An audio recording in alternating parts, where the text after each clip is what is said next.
Shalom Bapak Ibu yang dikasihi dalam Tuhan, damai sejahtera bagi kita semua, walaupun dalam musim dan situasi keadaan dunia yang begitu mengkhawatirkan dan mencekam. Saya percaya dan berdoa bahwa damai sejahtera Allah yang melampaui segala akal akan memelihara hati dan pikiran kita di dalam Kristus Yesus. Nah, pada hari ini, mari kita sama-sama merenungkan firman Tuhan yang terambil dari 1 Petrus pasal 2 ayat yang 1 sampai dengan yang ke-10 dengan judul perikop yaitu Yesus Kristus sebagai batu penjuru, sebagai cornerstone. Nah, dimulai dari ayat 1 yang dikatakan bahwa karena itu buanglah segala kejahatan, segala tipu muslihat, dan segala macam kemunafikan, kedengkian, dan fitnah. Ayat ini dimulai oleh karena itu. Kalau kita lihat dari pasal sebelumnya, pasal 1 Petrus pasal 1 ayat ke-23, kenapa di ayat 1 ini dibilang karena itu? Karena kamu telah dilahirkan kembali bukan dari benih yang fana, tetapi dari benih yang tidak fana, oleh firman Allah yang hidup dan yang kekal.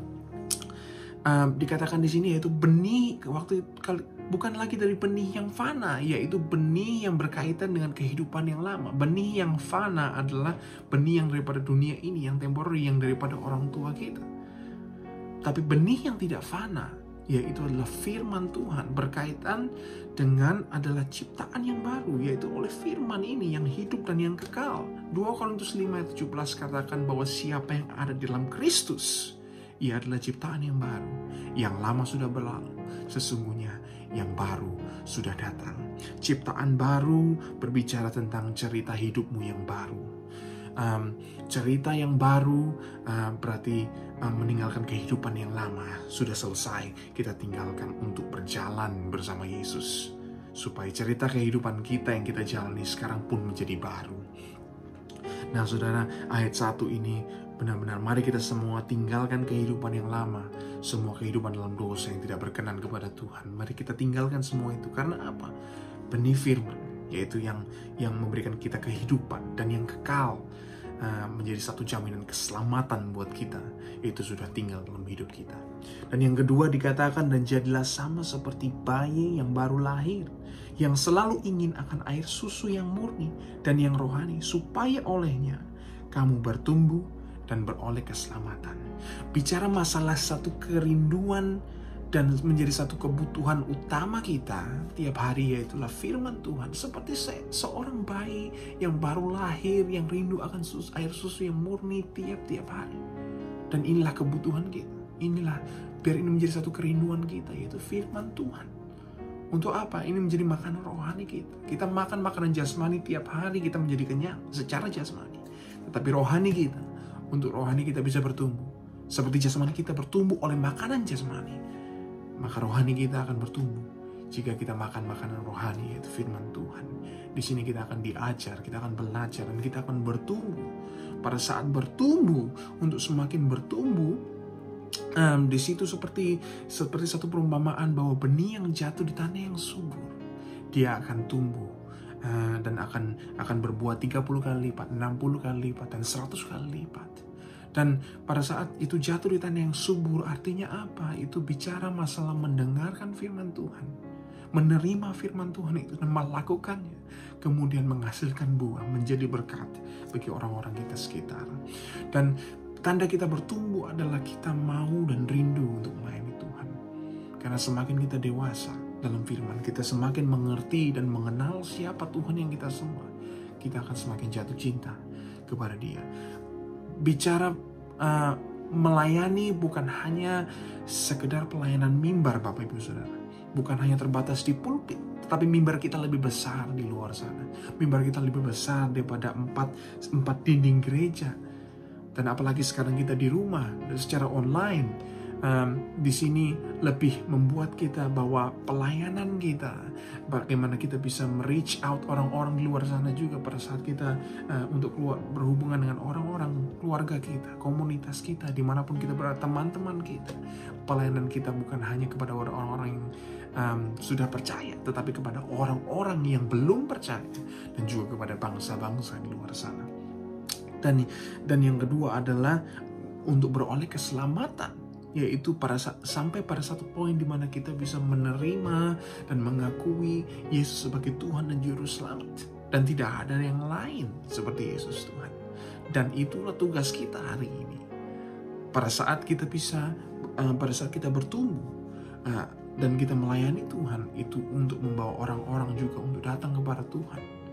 Dari mereka, mulai dari awal sampai mereka juga bertumbuh, sampai pada satu titik di mana mereka mengakui Yesus sebagai Tuhan dan Juru Selamat mereka, dan mereka pun akan jadi berkat. Dan di ayat ketiga, jika kamu benar-benar telah mengecap kebaikan Tuhan. Berapa banyak dari kita yang bisa bersaksi bagaimana Tuhan tolong dalam masalah sakit penyakit kita, dalam masalah keuangan kita, dalam masalah hubungan keluarga dan yang lainnya. Tuhan sudah begitu baik buat kita semua, Bapak Ibu Saudara. Dan Dia tetap sama dahulu, sekarang, dan selamanya. Dan mungkin saat ini, mungkin hari-hari ini, saudara sedang berdoa tentang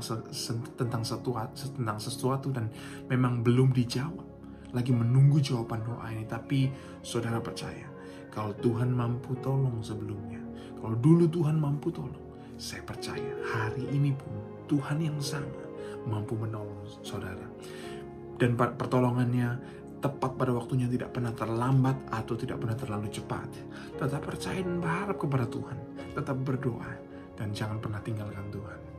Luar biasa, saudara. Di ayat yang keempat dikatakan bahwa, dan datanglah kepadanya batu yang hidup itu, yang memang dibuang oleh manusia, tetapi yang dipilih dan dihormat oleh Allah. Saudara, dunia menolak Dia hari ini karena dunia tidak mengenal Dia. Tugas kita adalah memperkenalkan dunia siapa Dia dan betapa baiknya Dia, Tuhan semesta alam. Bagi dunia, karena dia tidak mengenal, fair enough, buat mereka buang. Tapi bagaimana tugas kita hari ini? Mari kita sama-sama saling mengencourage satu sama lain. Di tengah situasi juga yang seperti ini, mereka mungkin tidak punya pengharapan, mereka mungkin sangat khawatir akan kehidupan mereka. Di sini waktunya, inilah saatnya bagi kita memberitakan kabar baik ini kepada orang-orang tersebut. Dan ayat yang kelima, dan biarlah kamu juga dipergunakan sebagai batu hidup untuk pembangunan suatu rumah rohani bagi suatu imamat kudus, untuk mempersembahkan persembahan rohani yang karena Yesus Kristus berkenan kepada Allah. Saudara, pembangunan suatu rumah rohani ini bersama-sama anggota-anggota keluarga Allah, yaitu kawan-kawan kita seiman, mari sama-sama kita menunaikan pekerjaan pelayanan yang diembankan kepada kita, yang dipercayakan kepada kita dimanapun kita berada. Saudara, menariknya di sini bahwa yaitu bagi satu imamat kudus dalam perjanjian lama, Bapak Ibu Saudara semua, jabatan ini, itu jabatan imam ini hanya untuk satu golongan tertentu, satu golongan minoritas, yaitu suku Lewi, yang tugas khusus mereka hanya untuk mempersembahkan korban kepada Allah ya, dan mewakili umat pilihan Allah, dan juga berbicara langsung kepada Allah. Nah, dalam perjanjian baru ada kabar baiknya buat kita semua di Roma 12 ayat 1, yaitu di situ dikatakan bahwa aku menasihatkan kamu saudara-saudara, yaitu persembahkan satu korban rohani, yaitu apa? Yaitu tubuh dan kehidupan kita hari ini sebagai persembahan yang hidup dan yang kudus dan yang berkenan kepada Allah. Nah, di perjanjian baru kita dipanggil melalui Yesus Kristus, kabar baiknya saudara, yaitu setiap kita hari ini dipercaya untuk jabatan imam ini. Kita dipercaya, kita punya akses yang sama, kita punya power yang sama untuk membawa satu persembahan rohani. Kalau dulu persembahannya adalah korban binatang, tapi sekarang persembahannya lebih lagi, the next level, yaitu persembahan rohani, yaitu adalah tubuh ini dan hidup ini yang 100% untuk apa? Untuk menjadi satu persembahan yang hidup, yang kudus dan berkenan kepada Allah. Jadi apapun yang kita jalan dalam kehidupan ini, itu persembahan kita, itu penyembahan kita. Pada saat di tempat kerjaan kita, itu adalah penyembahan kita. Kita lakukan dengan baik, kita lakukan dengan sungguh. Dimanapun kita berada, di keluarga kita menjadi berkat di keluarga kita, sebagai suami, sebagai istri, sebagai anak-anak, kita melakukan bagian kita yang terbaik untuk kemuliaan nama Tuhan. Dan di sini persembahan rohani sungguh luar biasa. Dan ini kita perlu mengerti, karena perbedaannya di perjanjian lama, jabatan imam untuk sebagian orang dan untuk mempersembahkan persembahan korban binatang. Tapi yang sekarang kita dipanggil menjadi imamat yang rajani, yaitu umat pilihannya, yaitu untuk mempersembahkan satu korban rohani yang lebih daripada sekedar korban, tetapi tubuh ini dan hidup ini. Yaitu biar itu semua menjadi satu dupa yang harum, bau-bauan yang wangi untuk kemuliaan nama Tuhan saja. Dan di sini katakan bahwa di ayat 6, sebab ada tertulis dalam kitab suci, sesungguhnya aku meletakkan di Sion sebuah batu yang terpilih, sebuah batu penjuru yang mahal. Dan siapa yang percaya kepadanya tidak akan dipermalukan. Karena itu bagi kamu yang percaya ia mahal. Tetapi bagi mereka yang tidak percaya, batu yang telah dibuang oleh tukang-tukang bangunan telah menjadi batu penjuru, juga telah menjadi batu sentuhan dan suatu batu sandungan.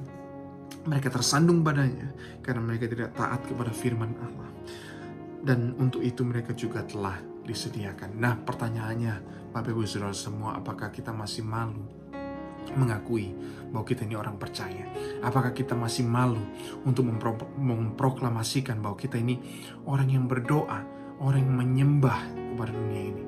Sedangkan dunia hari ini dengan segala prinsip dan filosofinya tidak malu untuk mempertahankan keyakinan mereka. Dan hari ini kalau kita baca dari sini, bagi yang percaya, Yesus menjadi batu penjuru, cornerstone. Tetapi bagi mereka yang tidak percaya, Yesus menjadi satu batu sandungan, yaitu stumbling block untuk mereka masuk dalam kerajaan surga. Karena apa? Karena jalan kepada Bapa hanya melalui Yesus. Yohanes 14 ayat 6, akulah jalan kebenaran dan hidup. Tidak ada seorang pun yang datang kepada Bapa kalau tidak melalui aku. Dan karena apa, saudara? Karena ketidaktaatan mereka akan firman Allah yang menyebabkan mereka telah mendapat bagian mereka masing-masing. Nah, tugas kita hari ini untuk memberitakan Yesus kepada mereka. Selama masih ada kesempatan, Bapak Ibu Saudara, selama masih ada waktunya, mari kita sama-sama kerjakan tugas pelayanan yang Tuhan embankan bahwa kepada kita, yaitu menjadikan semua bangsa murid Tuhan dan membaptis mereka dalam nama Bapa, Anak, dan Roh Kudus. Dan biar ini menjadi satu perenungan kita hari ini. Mungkin saudara ini sesuatu yang baru buat kita, tapi dimulai dari kehidupan kita, dimulai dari bagaimana kita menghidupi kehidupan ini, dan orang akan melihat dari cara hidup kita, lifestyle kerajaan surga yang kita hidupi. Maka mereka akan bilang, dan mereka akan melihat, mungkin tidak perlu dengan ucapan atau dengan kata-kata, tetapi pada saat kehidupanmu, cara hidupmu benar dan layak dan berkenan di hadapan Tuhan, maka orang akan melihat dan orang akan percaya di situ. Dan di ayat 9 dan 10 dikatakan bahwa tetapi kamulah bangsa yang terpilih, imamat yang rajani, bangsa yang kudus, umat kepunyaan Allah sendiri, supaya kamu memberitakan perbuatan-perbuatan yang besar dari Dia, yang telah memanggil kamu keluar dari kegelapan kepada terangnya yang ajaib. Kamu yang dahulu bukan umat Allah, tetapi yang sekarang telah menjadi umatnya, yang dahulu tidak dikasihani, tetapi yang sekarang telah beroleh belas kasihan. Saudara, ada 4 hal di sini, yaitu yang pertama, bahwa kita mesti mengerti bahwa kita ini bangsa yang terpilih, the chosen people. Kita, Bapak Ibu Saudara, hari ini ada bukan karena kecelakaan. Kalau saudara semua ada hari ini di musim ini, di tengah satu situasi pandemik yang begitu luar biasa, Tuhan punya rencana. Tuhan tidak pernah salah menempatkan saudara di tahun ini, di musim ini, dengan situasi seperti ini. Bahwa even dari sebelum dunia dijadikan pun, Tuhan mengenal kita semenjak dari kandungan ibu kita. Dan Tuhan mengenal nama kita. Kejadian kita ini dahsyat dan ajaib. Dan bahwa saudara mesti mengerti bahwa setiap daripada kita ini berharga dan mulia, dan Tuhan ini mengasihi kita. Jadi jangan pernah pikir bahwa saudara ini kecelakaan, bahwa saudara ini sial, atau saudara ini tidak laki karena ada di dalam situasi seperti ini. No, disinilah waktunya, bahwa disinilah bahwa kita akan melihat bahwa sesuatu yang besar pasti terjadi, mujizat Tuhan yang besar akan terjadi, dan kita akan menjadi satu saksi, menjadi saksinya Tuhan, melihat perbuatan-perbuatan besar yang daripada Dia. Untuk apa? Memperkatakan hal-hal itu pun kepada orang-orang di sekitar kita. Yang kedua adalah imamat yang rajani, the royal priesthood. Nah, ini sungguh luar biasa, saudara. Kita dipanggil menjadi imam dimanapun kita berada. Bukan hanya di tempat di mana gereja kita, di komunitas persekutuan kita, di komunitas Kristen kita, tetapi dimanapun kita berada, di tempat pekerjaan kita pun jadi imam. Di situ kita membawa nama Tuhan dan kuasa Tuhan untuk terjadi di tempat pekerjaan kita, supaya orang boleh mengenal Tuhan lewat cara kerja kita, cara kehidupan kita. Kemudian kita juga dipanggil di keluarga kita, dimanapun apapun status kita, jabatan kita sebagai suami, istri, ataupun anak-anak, sebagai ayah dan ibu, kita melakukan semuanya yaitu sebagai satu penyembahan kepada Tuhan, dan kita melakukan dengan sungguh hati, karena ini semua adalah orang-orang yang dipercayakan Tuhan kepada kita. Kita menjadi imam, dan setiap daripada kita adalah imam. Kita menuntun orang untuk pengenalan akan Tuhan. Dan juga di komunitas kita terus menjadi berkat di situ, dan membawa kuasa Tuhan yang sudah diberikan kepada kita. Itu semua tergantung daripada kita, apakah kita memakai apa yang Tuhan sudah beri kepada kita. Karena saudara, dimanapun kita berada, mari kita membawa impartasi kuasa surga, supaya orang melihat kuasa Tuhan yang nyata. Karena mungkin hari-hari ini orang sudah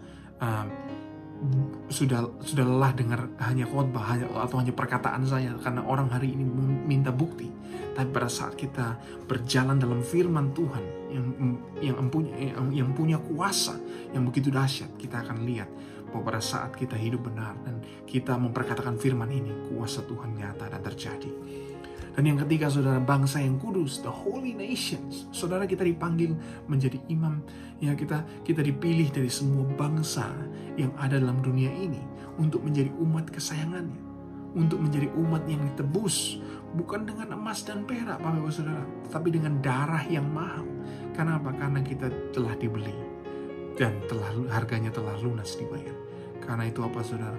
Muliakanlah Allah dengan tubuhmu. Sebelum kita lahir pun, sebelum lama, waktu semenjak kita masih berdosa, Tuhan sudah mati buat kita. Tuhan sudah bayar lunas. Karena itu, saudara, saya mau beritahu hari ini bahwa jangan tukar Yesus dengan apapun. Jangan tukar Yesus dengan apa yang dalam dunia ini yang sementara dan fana. Saudara, ada yang sudah mati buat saudara. Sebelum saudara tahu pun, dan semenjak waktu saudara berbuat dosa pun, Tuhan sudah mati. Karena apa? Tuhan begitu mengasihi saudara, sehingga Ia mengirimkan anaknya yang tunggal buat kita. Kalau saya melihat hal ini satu pengorbanan yang luar biasa. Saya ayah juga, saya punya anak, dan saya mengerti pada saat saya harus mempersembahkan anak saya sebagai korban tebusan orang banyak. Hati saya pun tidak tega, tetapi itulah hati Bapa yang mengasihi manusia, sehingga Ia rela memberikan anaknya yang tunggal. Dari sini saya mulai mengerti, semenjak saya punya anak, saya mulai mengerti hati Bapa, bagaimana Dia mengasihi saudara dan saya.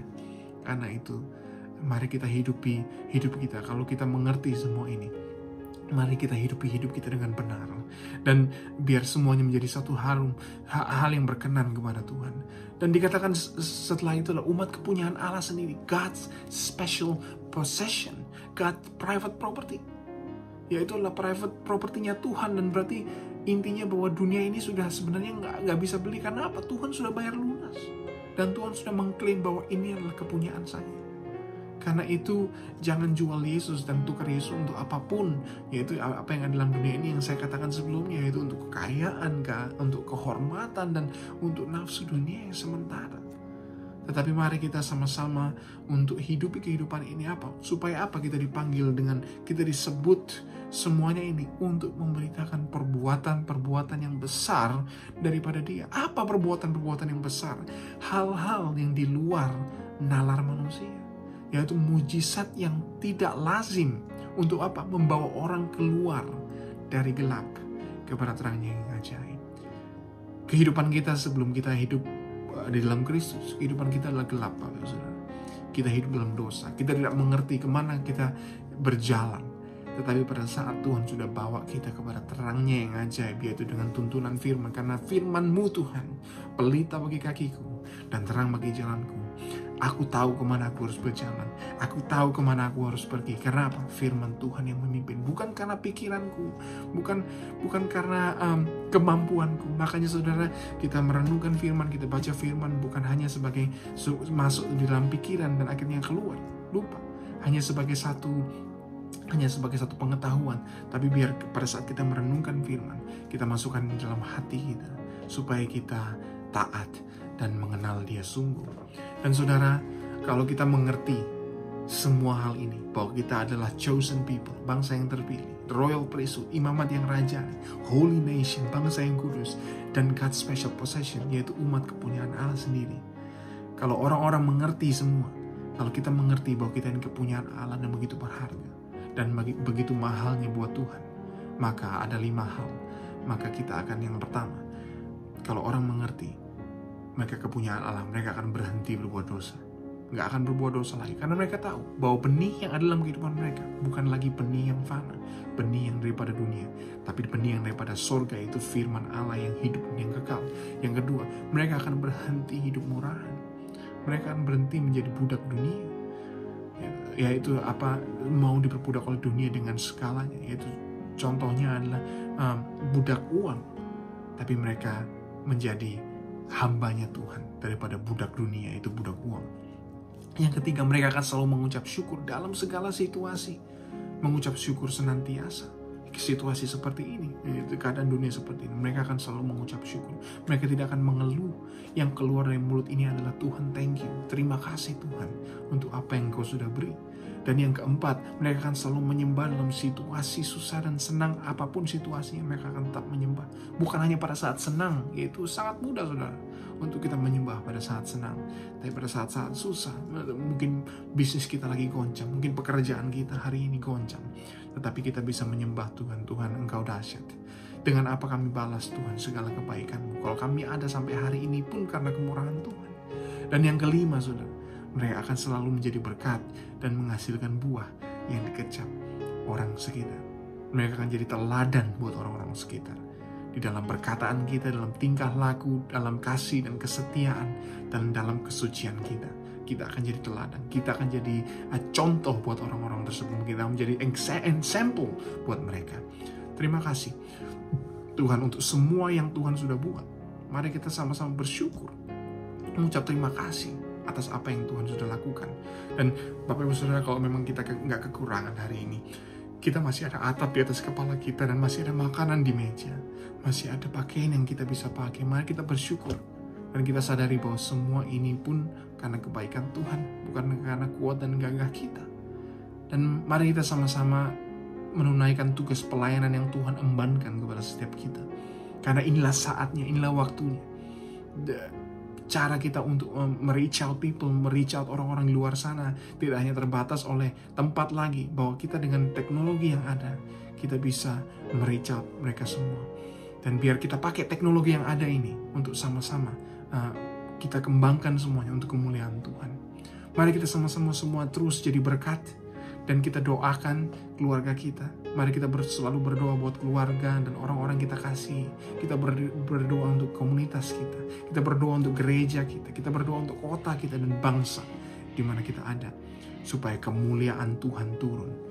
Dan ketika kemuliaan turun, di situ ada pemulihan, di situ ada rekonsiliasi, dan Tuhan akan menyembuhkan kota kita dan bangsa kita ini dari semua situasi dan pandemik yang ada.